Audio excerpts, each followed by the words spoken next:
ចង់ជួបណាស់ជីវ៉ាអ្នកណាចង់បែកពីស្នេហ៍ដឹងដែរឈឺចាប់ដូចគ្នា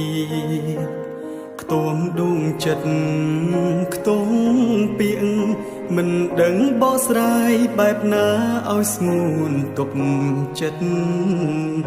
ការពិតគឺបងត្រូវបែកពីអូនគេជំទាស់មិនឲ្យជួបគ្នាមីមេបងស្រឡាញ់អូនខ្លាំងណាស់តែបងជុំនេះមិនបានបងដឹងបងផ្លែកខំកាលគ្រាមុនខំប្រចង់ឲ្យអូនដកចិត្តពីបងមិនហ៊ានប្រាប់អូនផ្ទាល់មាត់សុំតបផងដែលបងផ្ដោក្តីសង្ឃឹមតែពេលនឹងបងដកយកក្តីរំពឹងវិញឲ្យចិត្តនន់ខ្ទមតោម្នេញឈឺចាប់ខ្លាំង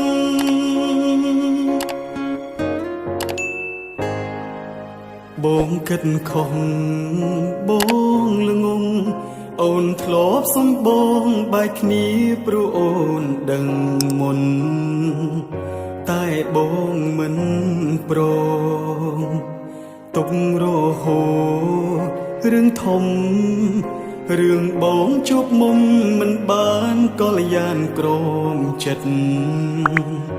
ការពិតមិនអាចបងវៀងបានឡើយគេជំទាស់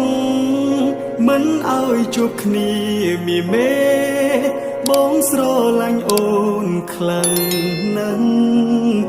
តែបងជុំនេះមិនបានបងដឹងបងផ្លែកខំកាលគ្រាមុនខំប្រចង់ឲ្យអូនដកចិត្តពីបងមិនហ៊ានប្រាប់អូនផ្ទាល់មាត់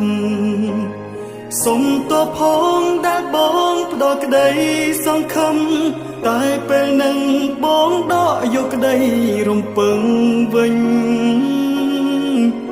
ឲ្យចិត្តនន់ខ្ទមតោម្នេញឈឺចាប់ខ្លាំង